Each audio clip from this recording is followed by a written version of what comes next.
Boa noite a todos. O Zeca vai nos falar hoje sobre, enfim, sobre o que tínhamos proposto, que eram constituições, as programáticas e as que ele chamou de liberais. Zeca, eu queria começar por uma questão um bocado óbvia, que seria o que é a definição de uma Constituição liberal para ti, antes de entrarmos para a Constituição portuguesa em específico. O que é que iria definir uma Constituição liberal? O que me vem à cabeça, obviamente, seria a primeira Constituição, talvez, ou a mais liberal, que seria a americana, mas não é a única. Bem, antes de mais, quero só confirmar que está a ouvir tudo bem, presumo que esteja. Agradecer a vocês, à SFL, pelo convite que me endereçaram. E hoje eu venho aqui falar de um tema que a mim me é muito querido e é um tema que eu acho que é interessante, principalmente na altura que vivemos hoje em dia, de explorar, que é o tema do constitucionalismo e das próprias constituições. Desde logo falar de constitucionalismo, e antes de darmos uma definição daquilo que é a Constituição liberal, é preciso definir o que é, antes de mais, uma Constituição. E a Constituição é a lei magna de um país, ou seja, é tudo aquilo que organiza o poder político e as instituições fundamentais do país.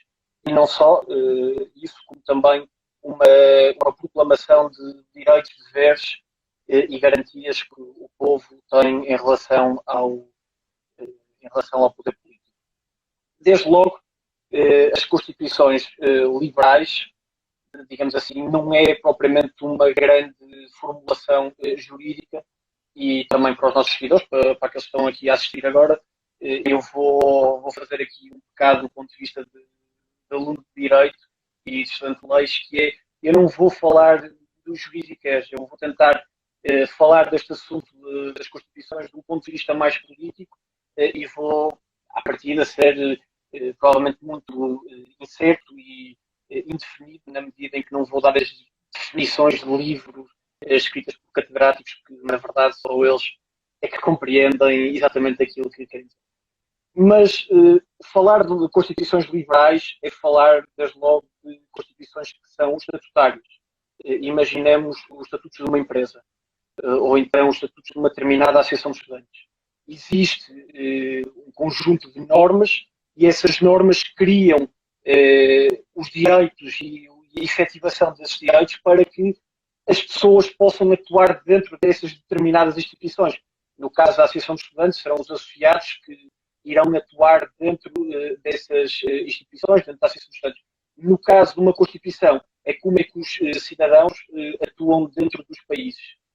Portanto, uma Constituição liberal é uma Constituição que se propõe única e exclusivamente a regular, e passa o pleonasmo, o regular funcionamento das instituições políticas e das instituições de cidadania. Ao contrário, e por outro lado, nós temos instituições que são muito mais programáticas, aliás, constituições essas que são de alto pendor socializante, são as chamadas as constituições programáticas, onde, ao lado dessa definição de direitos, deveres e regulações das instituições, existe também um conteúdo político que tem um conteúdo normativo que vai obrigar o Estado a prosseguir essas diretrizes políticas, dentro depois daquilo que é a lei ordinária. Nós podemos falar de lei ordinária, por exemplo, o Orçamento de Estado é uma lei ordinária. Portanto, desde logo... Deixa-me só dizer-te uma coisa. Numa matéria geral, a diferença seria que uma Constituição dita liberal regularia unicamente o Estado, ou as instituições fazem parte do Estado, e como é que elas podem funcionar, e uma programática diria não só isso, mas entraria na esfera da sociedade em si. Sim, a programática não só manda, não só emana comandos para como as instituições devem comportar-se com os seus cidadãos, como também manda comandos ao próprio legislador, neste caso, no caso português principalmente, à Assembleia da República e ao Governo, de como é que eles devem prosseguir certas prestações que estão integradas no conteúdo constitucional. E isso é que é a grande diferença, e como nós vamos ver mais à frente, o grande bloqueador de grandes reformas em Portugal.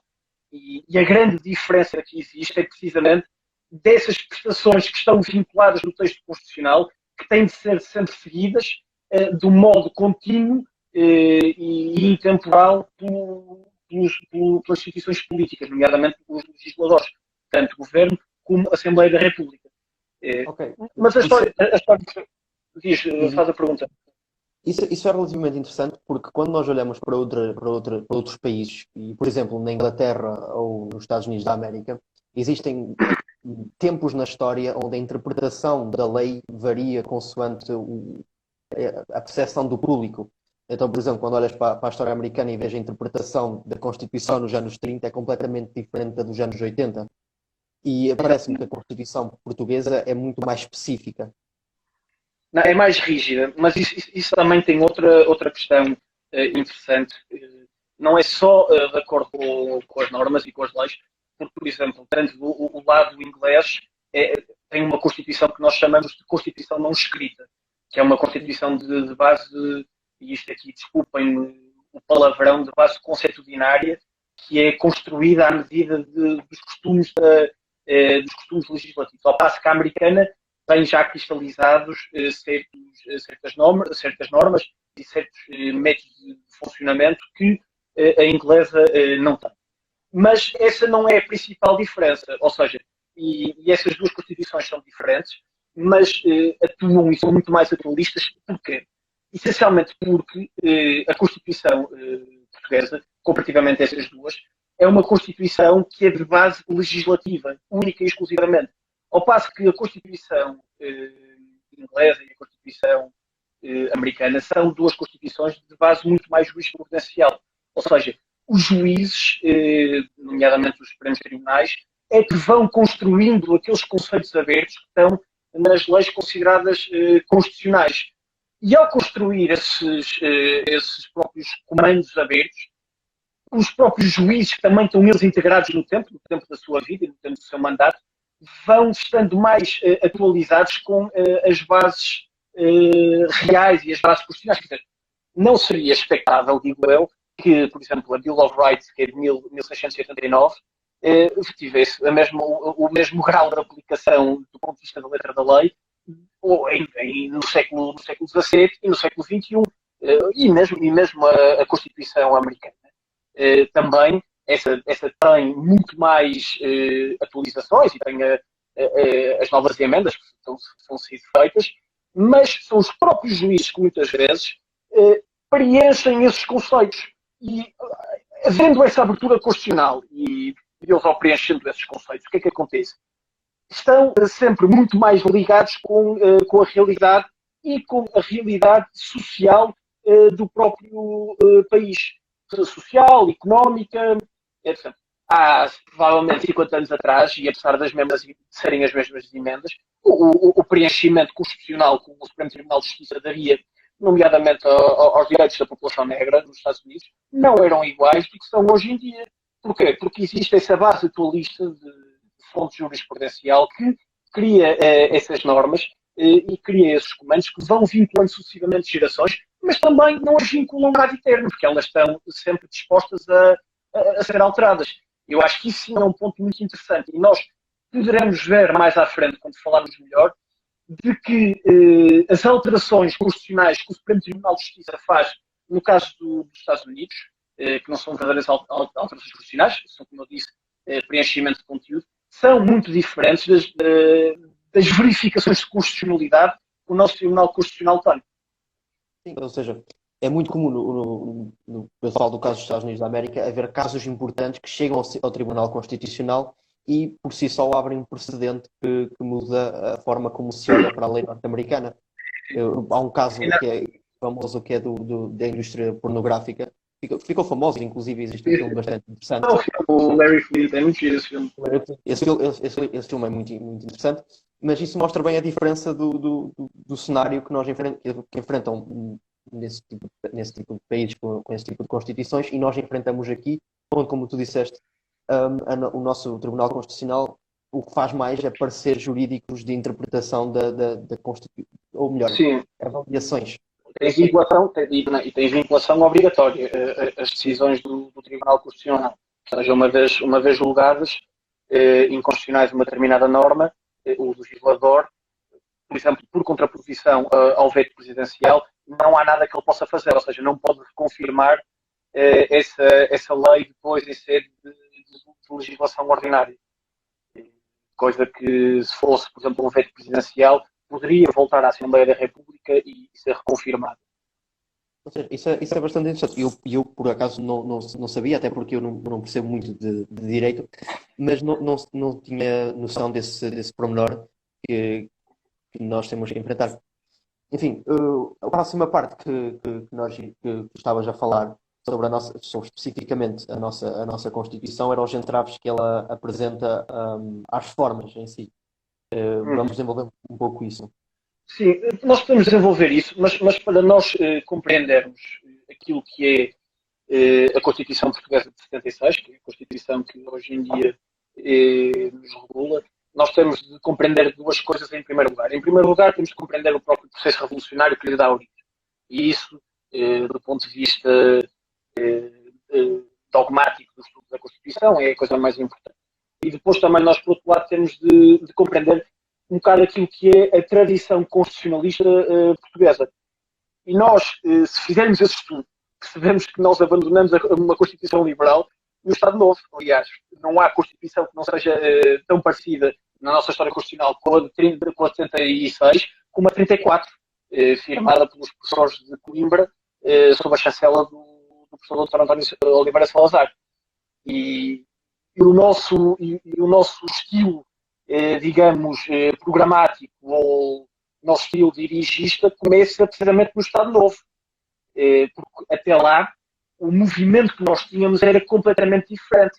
Porque a história da Constituição Portuguesa começa em 1822 com a abertura constitucional, ou seja, com o passar da monarquia absoluta para a monarquia constitucional, e havia preocupação no texto constitucional, em primeiro lugar, de dar cabimento da lei fundamental a conceitos e a direitos que eram considerados humanos, muito em virtude daquilo que era o pensamento iluminista e da grande declaração dos direitos do homem, tanto americana como francesa, que a nossa própria Constituição acolhe e reconhece isso em 22, nomeadamente a nível dos presos políticos, do sistema penal em geral, porque havia grande preocupação e grandes violações existentes nessa ótica. E depois havia uma grande preocupação naquilo que era a organização do poder. Ou seja, a primeira linha, digamos, de intervenção constitucional era que a própria lei fundamental do país pudesse quase que entravar o rei, neste caso o rei português, de concentrar em si todos os poderes constitucionais. E isso é bastante interessante, e é a partir da Constituição de 22, que depois leva um retrocesso em 38, com a Carta Constitucional Portuguesa, mas é a partir de 22 que os portugueses deixam de ser súbditos e passam a ser cidadãos. E isto pode parecer só mera nomenclatura, mas nós, ao passar de súbditos para cidadãos, reconhecemos que o poder da nação deixa de residir no rei e passa a residir no povo.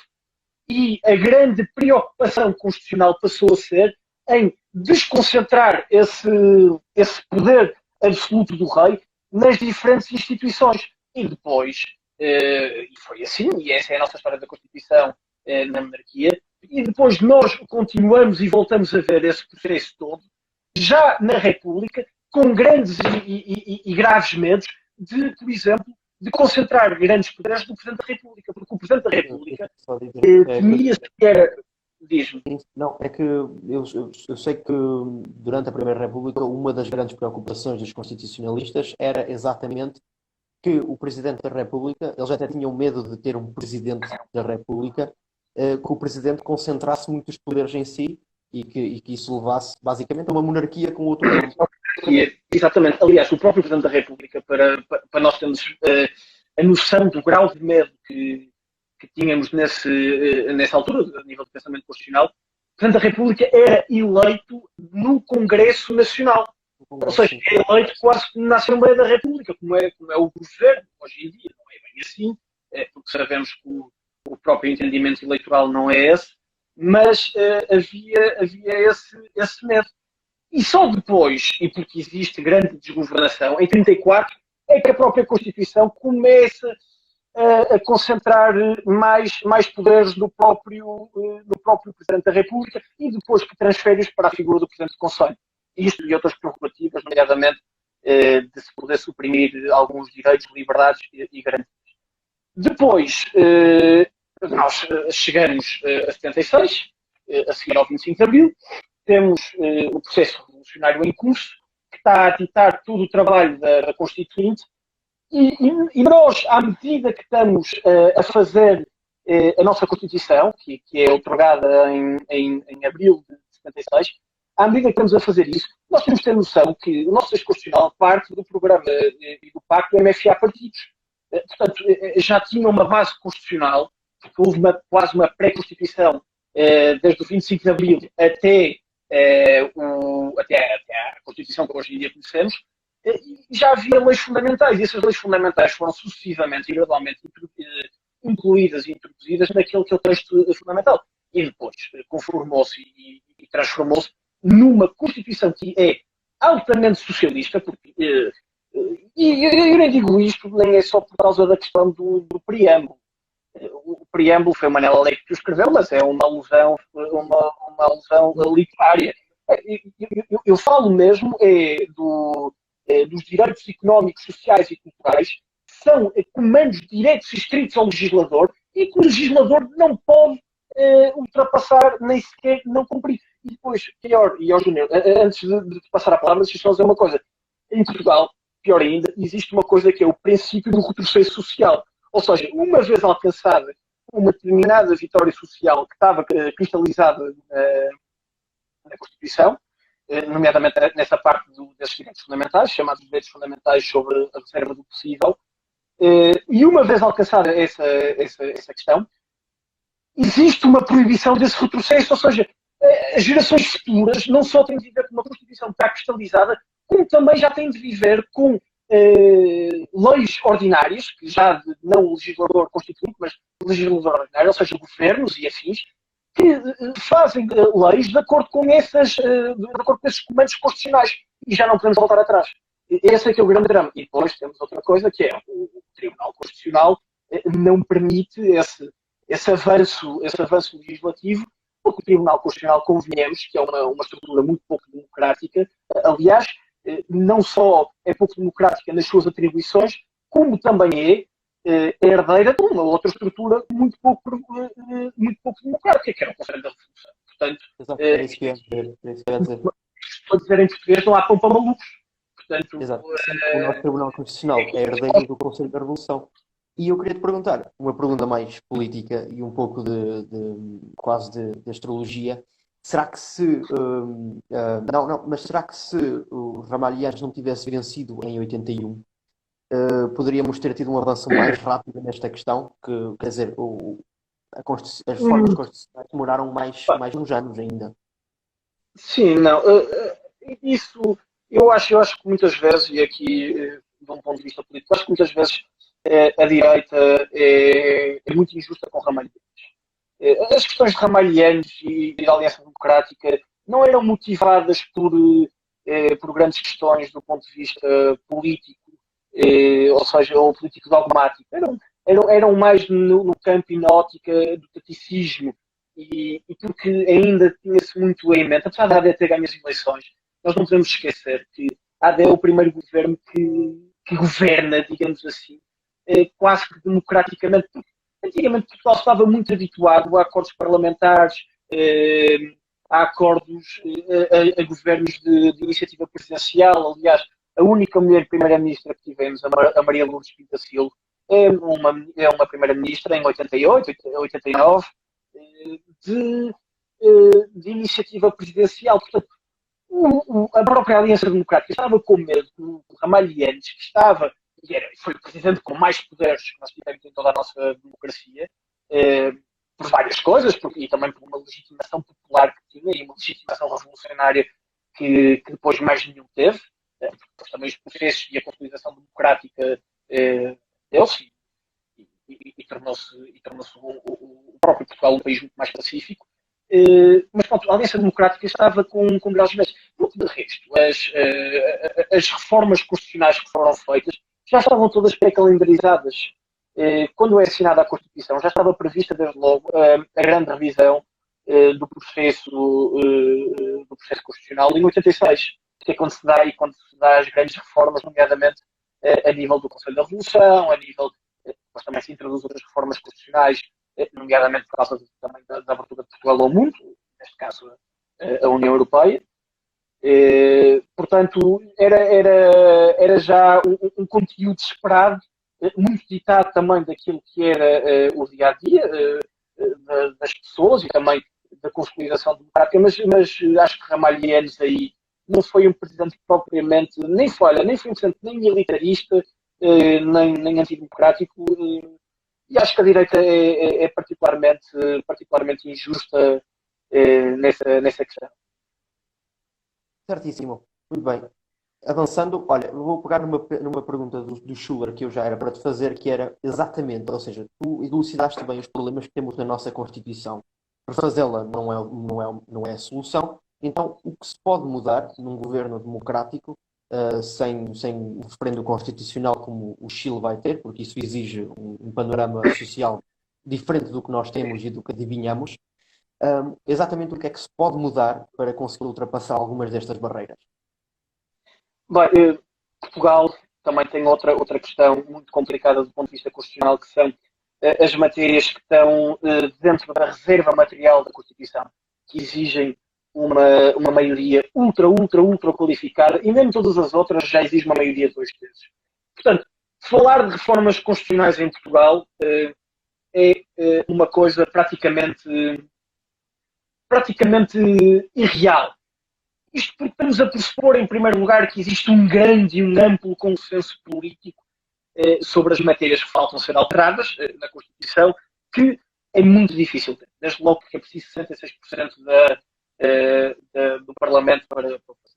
E depois ainda existem matérias que urgem mesmo a grande reforma e a grande revisão, que já exigem uma revisão que está dentro das reservas materiais, que acho que, eu estou a dizer isto de cor, mas eu tenho quase certeza que é 4/5 que existe para se alterar essas matérias, nomeadamente a reforma do sistema eleitoral, que eu acho que é uma reforma que é preciso ser rapidamente feita. E pior ainda, Portugal corre o ridículo, e isto é uma piada que se diz dentro do estudo constitucionalista, que é Portugal é o único país do mundo que na sua própria Constituição tem o nome do estrangeiro, que é o senhor de onde deriva o nosso método eleitoral. E isso é uma matéria, por exemplo, a questão do apuramento de mandatos pelo método é uma matéria que devia estar regulada em lei ordinária, em lei eleitoral, nunca no plano constitucional. Porque nós agora estamos cristalizados com um plano constitucional que, se calhar, à data da feitura, em 76, poderia fazer sentido para a realidade política e para a realidade demográfica portuguesa, mas convenhamos que hoje em dia já não é. E isso está cristalizado. Mas depois também existe outra mudança que é preciso ser feita, nomeadamente a questão dos direitos sociais, culturais e económicos em matéria constitucional. E esses direitos sociais, económicos e culturais em matéria constitucional também são outros que merecem revisão, porque eu não sou daqueles que acham que o cidadão não tem direito a nenhuma prestação por parte do Estado. Aliás, eu sou liberal, e liberal não é isso. O liberal é muito mais do que dizer Estado é menos, Estado nenhum, só proclamar a liberdade. Não. A liberdade, para ser uma liberdade verdadeira, precisa também de ser operacional. E para ser operacional precisa de algumas prestações do Estado. Mas isso é outra discussão mais política que é preciso ter. Mas, do ponto de vista político e do ponto de vista constitucional, nós temos na nossa Constituição grandes projetos económicos, grandes projetos sociais, que depois, uma vez legislado, não nos permite voltar atrás, e mais ainda, projetos sociais e económicos que poderiam fazer sentido. Por exemplo, em situações, e vou pegar agora, por exemplo, no caso da habitação, do direito à habitação, era uma reivindicação muito importante em 76. E porquê? Porque nós tínhamos cerca de 10% da população portuguesa, e as pessoas às vezes não têm noção disso, que vivia em bairros de lata das periferias das duas grandes cidades, que era Lisboa e Porto. E esse direito à habitação fazia sentido, ou seja, uma reforma, quase uma reforma lata no urbanismo. Mas só que o problema é que os preceitos constitucionais têm estes problemas que as leis ordinárias não têm, é que se cristalizam no tempo. E ao cristalizar-se no tempo, preceitos constitucionais tão radicais como esse direito à habitação, hoje em dia, são, ponto número um, impraticáveis, porque não há reserva do possível para os fazer, e ponto número dois, estão automaticamente a condicionar uma geração que vive muito mais à base do arrendamento, uma geração que tem uma lógica de mobilidade de cidade muito mais diferente. Quer dizer, o mundo de 76 não é o mundo de 2021. E nós, do ponto de vista constitucional, ficamos presos ao mundo de 76. E esse é que é o drama.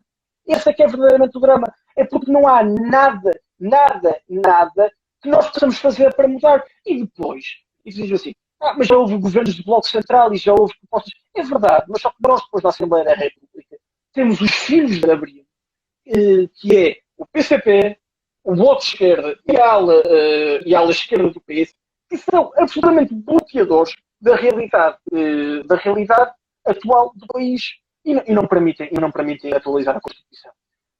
Se me perguntas se isto é grande causa de grandes problemas que temos em Portugal, não tenho dúvidas nenhumas. Não tenho dúvidas nenhumas porque o nosso legislador, nomeadamente os nossos governos, e vimos bastante bem isso em 2001, entre 2011, aliás, e 2015, os nossos governos estavam absolutamente bloqueados pelo conteúdo constitucional. E depois, para terminar, uma coisa que eu também acho que faz falta na Constituição é nós decidirmos qual é o papel do Tribunal Constitucional, de uma vez por todas. Os constitucionalistas e a própria Constituição ainda não decidiram qual é o papel do Tribunal Constitucional. Das duas, ou é um tribunal inquisitório meramente político, refém de uma Constituição de esquerda, portanto, há de ser sempre um tribunal dogmaticamente de esquerda, o que é, digamos, profundamente antidemocrático, e não é isso que o Tribunal Constitucional se pretende. Ou então, temos um Tribunal Constitucional que é acessível a todas as pessoas e que as pessoas, o cidadão comum, possa peticionar o Tribunal Constitucional. E, aliás, isto é uma reforma que é, de todas as que eu falei até agora, a mais fazível, porque a nossa Constituição tem aberto essa questão das petições individuais ao Tribunal Constitucional, nomeadamente através de um instituto que se chama-se o recurso de amparo. Também não vale a pena estarmos agora aqui a explorar, mas esse recurso de amparo é exatamente o que o nome quer dizer. Permitia que as pessoas se amparassem na Constituição e na sua interpretação da Constituição face a preceitos legislativos. E permitia essas petições individuais, que era muito importante até para operacionalizar melhor a própria Constituição. E não é feito porque eu tenho a minha teoria. Há quem diga que é desleixo legislativo, há quem diga que é isto ou aquilo. Eu continuo a achar que não interessa nada aos governos, não interessa absolutamente nada aos governos, que os cidadãos possam ter matéria de voto a nível constitucional. Porque já está feito, já está feito. E isto, como alarga uma grande maioria de interesses políticos em Portugal, que é a esquerda, porreiro. Porque maiorias qualificadas em democracia é uma coisa muito difícil de obter. Portanto, a esquerda sai sempre vencedora ao início. O combate político da esquerda já nem é preciso ser feito, já nem é preciso ser feito com tanto vigor, porque já tem a lei fundamental do país do seu lado. E, portanto, eu acho que é por causa disso que não existe grande interesse em dar cumprimento à Constituição, nomeadamente através dessa questão do recurso de amparo, e tornar o Tribunal Constitucional uma instituição muito mais aberta do que hoje. Ora, excelente. Deste aqui uma excelente revisão sobre o que tínhamos proposto. Enfim, eu não tenho muitas questões além das que tinha agendado a discutir, e por isso o Schuller perguntou uma questão política. Tu já mostraste que não tens problemas em responder. Ele pergunta porque é que o PCP abana uma Constituição contra a qual votou 7 vezes em processos de revisão. Isso também é algo que me mete um pouco de impressão, porque eles falam da Constituição como se ainda fosse exatamente a mesma de 76, não é? É tivemos alguns avanços, mas certamente não é a Constituição que o PCP queria que fosse hoje, a que temos hoje. Sim. Não é a Constituição que o PCP queria que fosse, porque basta fazer um exercício comparativo entre a Constituição da República Democrática Alemã e a Constituição que nós temos hoje em dia em vigor em 2021 em Portugal, e percebemos que existem, graças a Deus, grandes diferenças constitucionais entre os dois textos. Mas porque é que o PCP abana com essa questão da Constituição? Porque foi aquilo que eu estava a explicar até agora, que é, ao início, o PCP é o grande vitorioso do processo constitucional. O único partido que se insurgiu em 76 contra a Constituição foi o CDS. E o CDS é um partido que pode ter muitos defeitos, que os tem, como todos os partidos têm, mas honra lhe seja feita, é essa a questão. E o PCP continua a abanar porque o sumo, a questão essencial da Constituição continua a mesma. Ou seja, não é preciso ao PCP. O PCP vota contra os processos de revisão, porque os processos de revisão só prejudicam o PCP. É por isso que o PCP vai continuar a abanar a bandeira. Porque quanto mais passadista for a Constituição, mais atual está em relação à realidade do PCP, porque o PCP é também um partido passadista. E grande parte dos valores constitucionais que ainda hoje em dia temos vertidos na Constituição, a começar pelo próprio preâmbulo de abrir caminho para uma sociedade socialista, para depois abrirmos caminho para uma sociedade comunista, nós vemos claramente que existem preceitos, e volto a frisar, do âmbito das questões dos direitos económicos, sociais e culturais, que são claramente quase chapados do programa do Partido Comunista Português. Portanto, obviamente, para eles cumprir a Constituição é cumprir o programa político deles. O que é que na Constituição vai contra eles? Talvez o direito à liberdade. Mas eles aí, coitados, nunca seriam escapados desse direito à liberdade. Exatamente. Mas eu não estou a ver as perguntas, não sei se há mais perguntas aí para fazer. Não sei. Seria que eu não queria falar muito, mas o Francisco pergunta se a mudança da Constituição proposta pelo Ventura é um ataque à democracia. Ora, na minha opinião, e eu vou só dar a minha opinião, não tão entendido, os ataques à democracia não passam simplesmente por propor um sistema presidencialista, mas o vetor dessa mudança, sendo o Ventura, é o que mais me mete, ou seja, o que mais me assusta, e não propriamente propor um presidencialismo. Não sei qual é a tua opinião. Pois, não, essa questão, quer dizer, eu tenho várias objeções desde logo a essa questão. Que é, em primeiro lugar, o próprio proponente da proposta, o Ventura, não é a pessoa que mais me inspira confiança do ponto de vista democrático. Exatamente. Assim como o PCP, como o Bloco, isso aí também sou absolutamente perentório. Mas isto são impressões políticas. Depois, do ponto de vista constitucional, eu acho que a proposta da Quarta República do Ventura não é uma proposta inconstitucional, quer dizer, uma proposta inconstitucional porque há contra esta Constituição, mas não é uma proposta dogmaticamente inconstitucional, porque propõe-se a respeitar o princípio da dignidade humana, propõe-se que é a tónica do movimento constitucionalista, propõe-se a respeitar as várias gerações de direitos fundamentais, nomeadamente a primeira e a segunda geração, que são para mim os mais importantes, para qualquer liberal os mais importantes, mas também é uma Constituição que se vê a propor alguns direitos de prestações e direitos de solidariedade, que são chamados de terceira e quarta geração, e isso, nessa lógica constitucional, não há nada que me choque, até sou capaz de ficar bastante agradado. Depois há algumas questões de sistema penal que eu acho que são, que nós não acho que não podemos considerar propriamente atentatórias ao princípio da dignidade humana, porque seria muito forte qualificar, porque há as questões da prisão perpétua e questões mais de processo penal e penalistas que eu não vejo com bons olhos, mas isso não seria uma questão constitucional. Apesar de dele querer inserir isso o texto constitucional, o que também se diga que indicia um mau indício. Normalmente, os regimes que têm por base autocracias e que são tendencialmente antidemocráticas têm sempre essa obsessão penalista subjacente, e isso é uma coisa interessante. Depois, mais concretamente em relação ao regime presidencialista. O regime presidencialista tem que ver com os países, ou seja, isto aqui, as formas de governo e as formas de organização de governo não são iguais a todos. Quer dizer, suponhamos, aliás, o caso dos Estados Unidos. Os Estados Unidos são um regime presidencialista porque era uma república e tinham de arranjar um monarca que não fosse um monarca rotativo. Isto está bem patente isso nas discussões da Virgínia, eles precisavam de um homem forte da nação, controlado por check and balance, obviamente, mas estava do homem forte. Não, aliás, em primeiro lugar propuseram ao George Washington de ser rei. Sim, Aliás, em muita primeiro lugar gente não sabe propuseram, muita gente não propuseram sabe ao deste George pormenor. Washington a ser rei. E depois também, isso houve várias tentativas de concentrar mais poderes no presidente, nos Estados Unidos. E porque é que eu acho que isto, no caso português, não seria provavelmente a melhor opção? Portugal tem, e podemos quase dizer, um fetiche por tiranetes. Basta olhar para os nossos presidentes de Câmara e nós vemos que existe um fetichezinho por tiranetes. E Portugal é um país que, quando as pessoas quando as pessoas tendem a concentrar poderes numa só pessoa, dá sempre mal. Está sempre mal. Aliás, vejamos quando Portugal tentou fazer recentemente isso no presente Conselho, deu numa ditadura de 48 anos.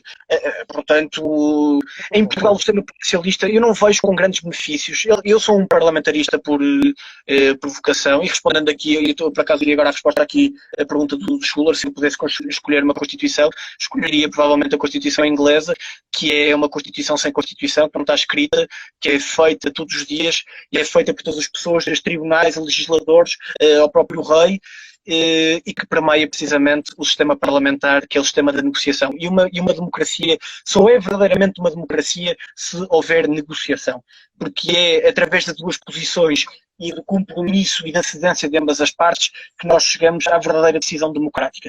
E é por isso que a concentração de poderes do Presidente da República, eu não a vejo com bons olhos. Se bem que a nossa Constituição, apesar de nós somos um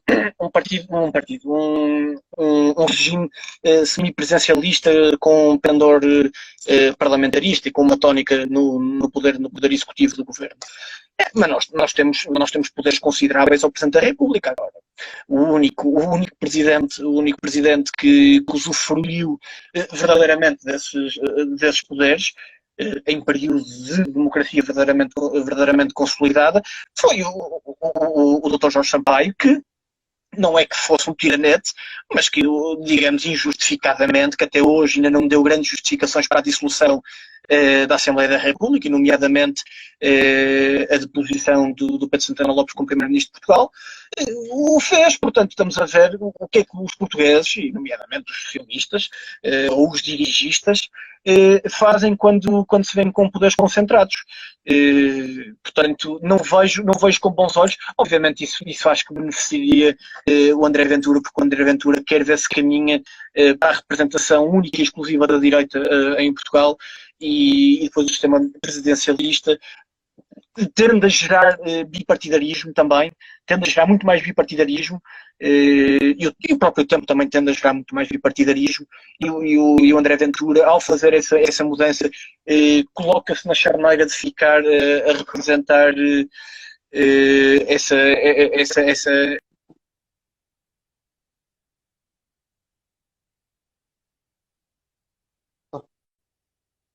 Bem, o Zeca saiu, deve ter caído. Eu estava a terminar um raciocínio. Não sei se ele volta a entrar.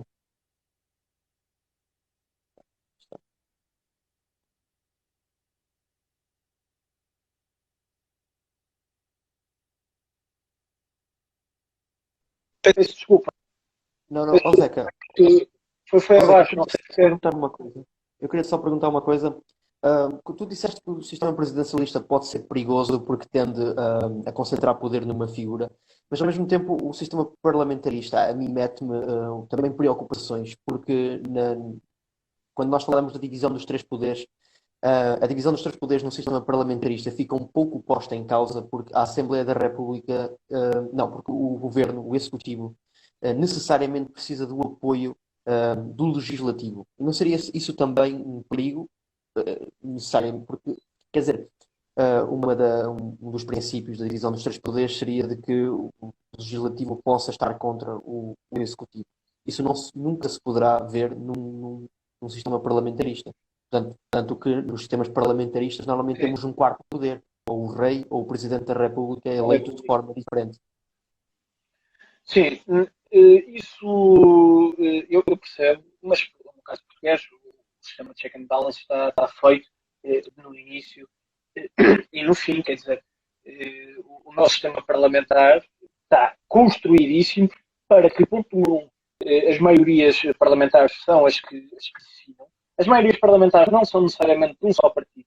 E, aliás, a história recente política portuguesa conta precisamente isso. E depois nós temos, no sistema parlamentar, imensos mecanismos para controlar o governo.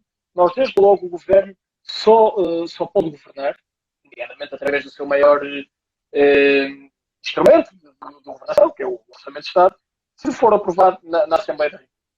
Portanto, aí logo, puma, temos um sistema de checks and balances.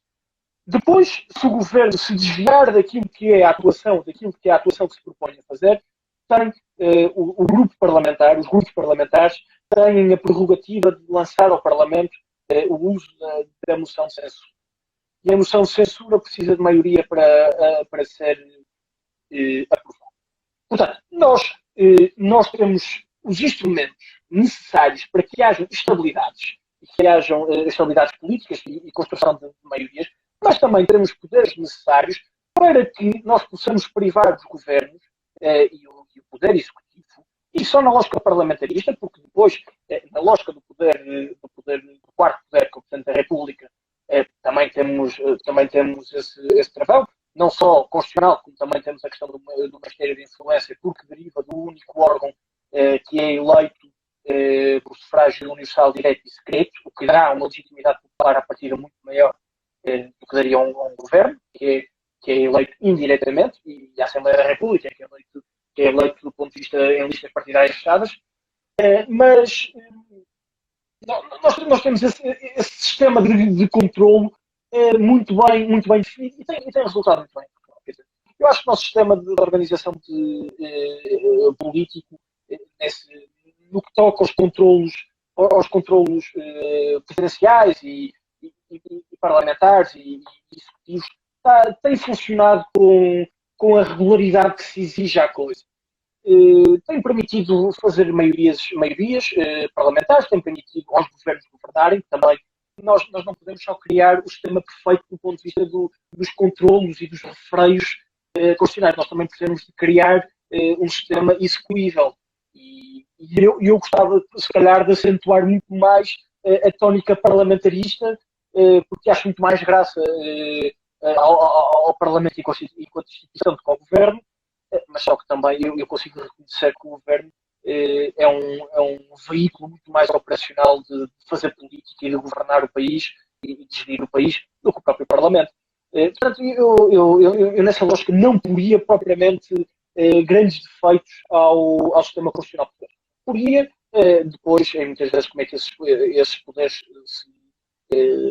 funcionam e muitas vezes como é que não dão uso às suas prerrogativas constitucionais, mas de resto, no que toca à construção formal e dogmática da coisa, não há grandes problemas. Os desafios que tinham sido inicialmente colocados inicialmente na nossa democracia, colocados, acho que foram categoricamente superados e acho que o sistema em si funciona bem. Agora, se pudéssemos retirar a configuração atual do Tribunal Constitucional, que é um poder político que não tem escrutínio e que não é eleito e que não é transparente, isso sim a discussão e poderíamos aperfeiçoar o sistema político através do Tribunal Constitucional. Isso sim. Agora, mudar as correlações entre as instituições que existem hoje em dia do ponto de vista político e parlamentar e executivo, não vejo grandes pontos de ordem, não vejo porque se justifique fazê-lo, porque é uma coisa que gasta dinheiro e que gasta recursos do país, quando nós estamos a de resolver o problema da dívida e outros problemas políticos mais ordinários, e depois o sistema está a funcionar bem, as instituições estão habituadas a funcionar assim, e as reformas a ser feitas nunca pela via de André Ventura, que é quase uma via revolucionária de um dia para o outro, mas se o sistema tivesse de conformar numa lógica mais presidencialista, que eu acho que não caminha para aí, caminhará por ele próprio. Ok. Sim, só para rever um bocadinho do que conseguimos perceber desta live, o teu cerne passou muito pelo Tribunal Constitucional, que é, como tu já disseste, uma instituição com pouco escrutínio e com pouco acesso dos cidadãos. Os cidadãos não conseguem aceder a ele, e isso seria uma grande vitória para a democracia em Portugal. Tu também falas um pouco do próprio sistema eleitoral, que o método de onde poderá não fazer sentido no Não, mundo, no não, Portugal de principalmente 2020. no sistema partidário. O sistema eleitoral requeria uma reflexão e uma conversa ainda mais Mais longo, sim. sobre ele, porque não é somente o voto. Por exemplo, em relação ao sistema eleitoral, nós podemos ter a clara e a perfeita noção que existem vários modelos que podem ser equacionados e, em primeiro lugar, essa discussão nunca é feita, nunca é cortada. Aliás, temos um grande professor na academia, que é o professor Manuel Braga da Cruz, que tem livros e livros e livros e livros escritos sobre o sistema eleitoral, nomeadamente sobre a sua reforma, ou a sua putativa reforma, e não há um único partido político que lhe dê atenção ou que lhe dê o devido mérito, quando a única coisa que ele se propõe é, de facto, a efetiva melhora da nossa democracia e a torná-la operacional. Porque nós, por exemplo, no sistema eleitoral, seria muito mais interessante, por exemplo, nós termos um mandato de compensação nacional, do que termos, por exemplo, os líderes partidários a concorrer por qualquer círculo eleitoral. Quer dizer, por que raio é que o primeiro deputado de onde quer que seja primeiro-ministro? Eu sei que o nosso sistema é parlamentar, mas o nosso sistema, acima de tudo, tem que ser realista e nós podíamos manter perfeitamente esta realidade entre figuras quase ministeriáveis ou primeiro-ministros ministeriáveis, os presidentes dos partidos, os grandes speakers dos partidos, iriam por esses mandatos de listas nacionais e depois os círculos eleitorais que nós temos hoje em dia, para além que o método é altamente questionável do ponto de vista da justiça, mas só que depois também o método é um método importante porque promove maiorias estáveis, isso também é importante e nós não podemos também nunca olhar só para um lado da moeda, mas esta questão de dividir em duas listas de voto entre o voto para o círculo e o voto para mandato nacional, eu não vejo qual é ponto número 1, a dificuldade, e ponto número 1, porque é que não se faz? Porque era pertinente, ia melhorar, ia clarificar o debate, iria, ponto número 1, focar os deputados dos círculos eleitorais focados no seu círculo eleitoral, porque é uma coisa que existe. A Constituição diz-nos que os deputados têm mandato nacional, é verdade. Mas os deputados têm também um dever, como acontece também em Inglaterra, com os seus constituintes, com as pessoas que os constituem nesse mandato. E em Portugal isso não acontece. Ainda por cima, pior. O regimento da Assembleia da República prevê que eles tenham um dia para visitar o seu círculo eleitoral e a maioria das vezes o que eles fazem é ficam em casa a ver filmes. Portanto, trabalho para o círculo eleitoral, o TANES. Normalmente não há nada e não se faz nada. Portanto, Sim.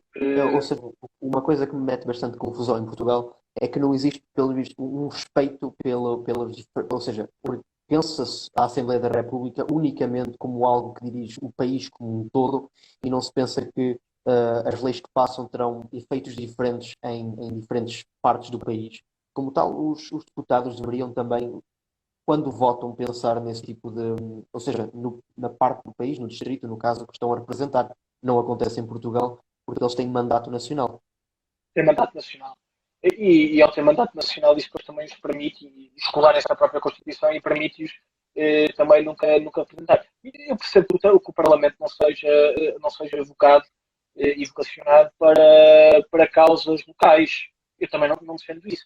Agora, existem interesses nacionais que se passam do ponto de vista local. E esses interesses nacionais que se passam do ponto de vista local muitas vezes são entregues às CDRNs e às intermunicipais, esses órgãos, esses tentáculos estaduais, em vez de serem entregues aos deputados do determinado círculo eleitoral, que vão representar esses interesses nacionais e que deveriam estar a representar o círculo do ponto de vista nacional, na Assembleia da República, que é de facto a instituição política que está dotada de poderes e prerrogativas públicas para atuar sobre esses determinados e concretos problemas.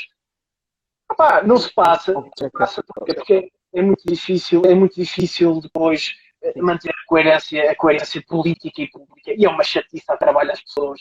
É uma chatice a trabalho às pessoas irem aos seus círculos eleitorais, nomeadamente os chamados paraquedistas, que costumam vir dos diretores partidários, olha, que vão muitas vezes para o teu distrito e afins, para Bragança, imagina eles a fazerem agora 600 quilómetros para visitar a tua terra.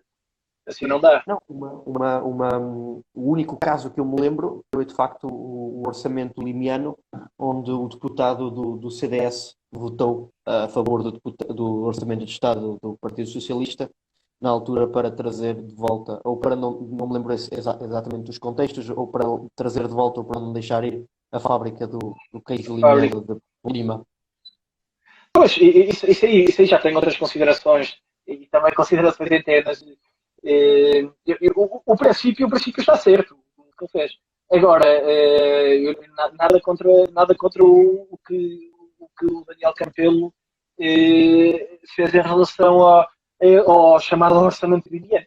Agora, eu acho que essa luta política poderia ser muito bem travada fora de ser orçamento de Estado, quer dizer, onde provavelmente, e eu bem sei que do ponto de vista político e do ponto de vista local seja muito importante o orçamento, a fábrica do queijo limiano, mas convenhamos que existem outras matérias que são igualmente importantes para o país como um todo, que aqueles votos ajudou a aprovar e que provavelmente tramaram não só a zona local dele, mas como o resto do país.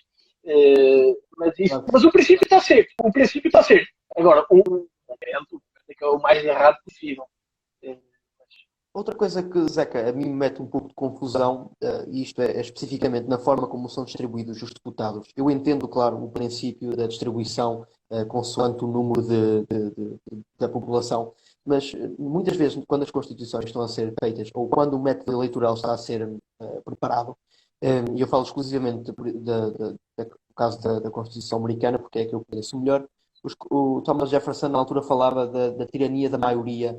E, portanto, na altura foi criado um processo de check and balances para, na altura, Nova Iorque não sugasse os votos todos e comesse, entre aspas, os recursos da Virgínia. Ora, isso não acontece em Portugal porque a maior parte dos nossos deputados ficam concentrados nos dois grandes círculos, que são Lisboa e Porto. E a discussão acaba muito por não ocorrer virada para o interior do país. Será que o que é que tu propões que possa resolver? Mais descentralização ou... Em primeiro lugar, isso não é necessariamente verdade, ou seja, Porto e Lisboa sugam 90 deputados, claro que é uma fatia muito grande, obviamente, mas não é a maioria, ou seja, Porto e Lisboa por si só, as áreas grandes, as áreas metropolitanas, não conseguem constituir maioria, nem sequer remotamente pertinentes. Mas apesar de tudo, acho que sim, e pior, o nosso sistema eleitoral do ponto de vista do número de deputados é pluralista e temos visto a constante mudança a nível de número de deputados eleitos nesses ciclos. Aliás, eu creio que já nas últimas legislativas Porto Alegre perdeu e acho que foi Lisboa-Porto, já não me lembro em 2019, foi o Lisboa-Porto que ficou com um deputado que Porto Alegre perdeu. Antes de responder à tua pergunta, explicar porque é que o sistema está feito assim e está feito nessa lógica demográfica populacional. O sistema está feito assim por causa também do próprio entendimento da nação. O entendimento da nação está hoje em dia, e foi concebido, e hoje em dia está em vigor,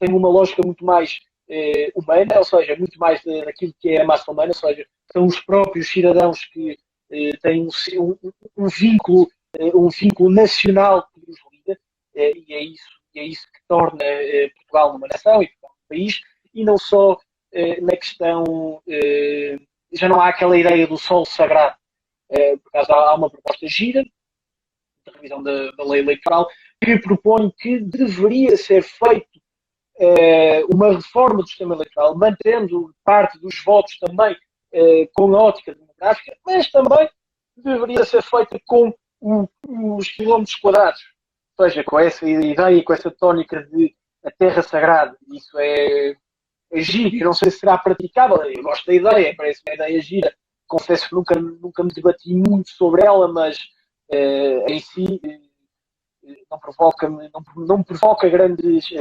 decisões dogmáticas. Mas depois, o problema resolve-se. O problema resolve-se, eu acho que não se resolve tanto pela via, deste ponto de vista do sistema eleitoral, mas eu acho que se poderia perfeitamente resolver, era, e isto é a minha proposta, ou a proposta que eu tenho aprofundado, que está também possível e passível de ser alterada daqui a uns anos. Portanto, este vídeo vai ficar gravado ao futuro, não me vincula, eu sou um estudante e ainda estou a aprender, mas era a mudança, ou seja, a substituição do Presidente da República por uma Câmara Alta. Uma Câmara Alta que teria os mesmos poderes que o Presidente da República, as mesmas prerrogativas. Seriam adicionadas algumas prerrogativas, porque os senadores, vou chamar senadores para simplificação da questão, os senadores, esses sim, eram eleitos em número igual e por cada determinada notação geográfica. Poderia ser Nuto 1, o Nuto 2, o Nuto 3, não sei, Nuto 3 não, o Nuto 1 aliás não, porque seriam só 5 senadores, mas talvez o Nuto 2 poderia ser, ou então o Nuto 3 por distritos, e esses senadores, ou que queremos chamar, teriam esse papel representativo das regiões, pressionando a Câmara Baixa, o próprio Parlamento, a ter de focar sobre essas questões e ao mesmo tempo criando esse poder de check and balance. Isto é uma ideia ainda embrionária, não é de todo nova.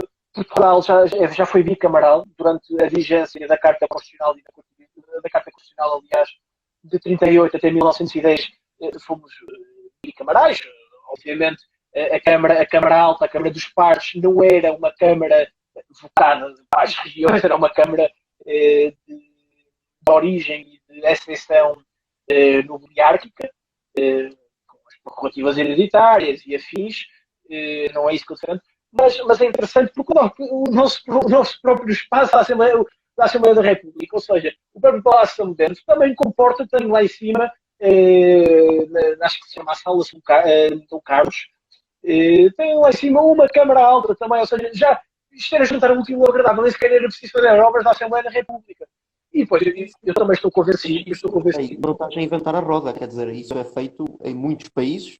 E mesmo quer dizer, também a Suíça, que é um país assim, tem senadores, tem Câmara Alta, tem uma rotatividade, ou seja, não estás a inventar a roda, não estás a tirar algo. Agora, a única coisa que eu estou a dizer é, lá está, os sistemas políticos têm sempre essa questão de ter de ser aplicados aos países, tem essa particularidade, ou seja, não há uma fórmula perfeita. Eu ainda, também sou novo, tenho 23 anos, eu ainda não tenho a sensibilidade, eu ainda não adquiri a sensibilidade e o estudo necessário, e nem sequer tenho dados necessários para afirmar que essa de facto poderia ser a melhor solução. Eu gosto da ideia, acho que tornava mais útil esse poder. O Presidente da República não está a fazer nada no nosso sistema constitucional, está a fazer muito pouco.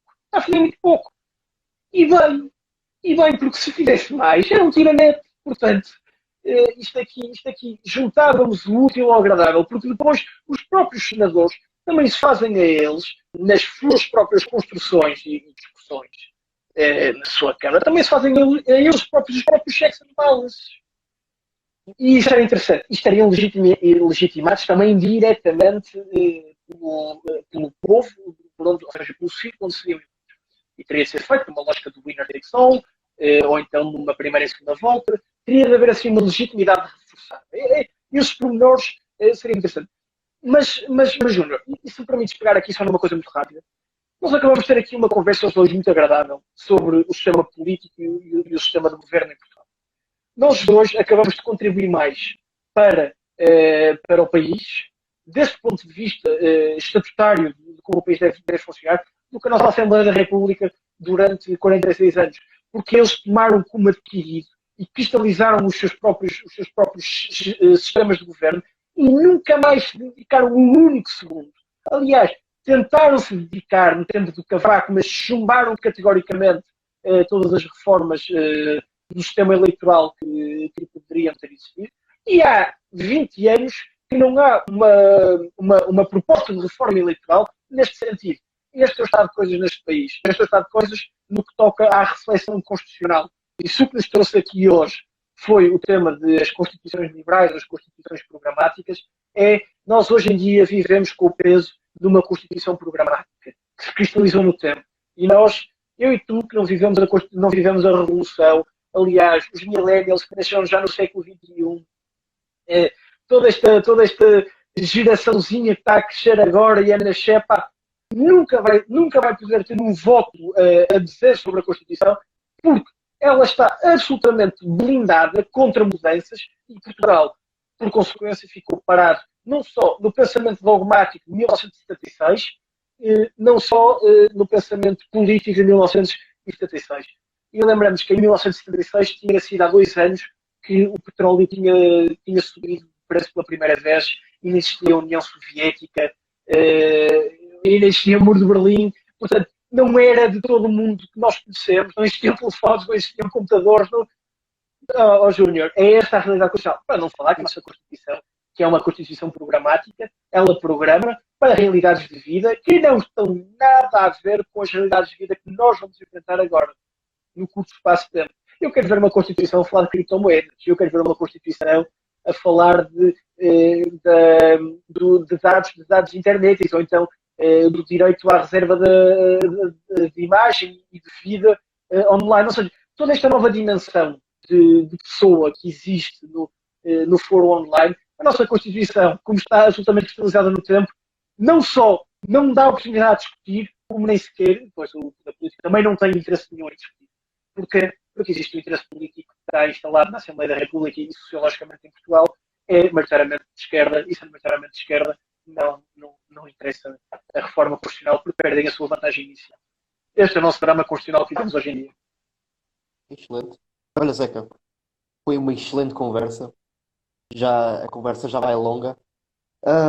Acho que vamos terminar, Zeca, e um dia vamos falar mais sobre o sistema eleitoral, porque eu gostei deste tópico especificamente e acho que temos ainda mais para desenvolver nele. Vamos a isso, pá, quando quiseres. Obrigado pelo convite. Não, esta conversa sobre a nossa Constituição foi muito importante para percebermos aquilo que é a nossa Constituição. Eu, por exemplo, não percebo muito do assunto porque eu estudei muito pouco de direito. E é muito importante até para os nossos seguidores que gostam muito de falar de liberdade e tudo mais, mas não têm conhecimento prático para fazer avançar o país de uma forma moderada e quer dizer, de uma forma um pouco mais não tão radical. E a próxima conversa contigo será certamente sobre o processo eleitoral, porque eu gostei muito deste tópico que estivemos aqui a discutir. Muitos parabéns, Zeca, porque foi uma excelente conversa. Obrigado, Júnior. Obrigado à Students for Liberty. O prazer é todo meu. Pai, podem contar comigo quando quiserem. A minha luta é a vossa. A minha luta é a vossa. Um abraço, Zeca. Um grande abraço. Abraço. Deus, obrigado a todos. Muito bem. Muito boa noite a todos. Foi uma excelente conversa e espero encontrar-vos na próxima live.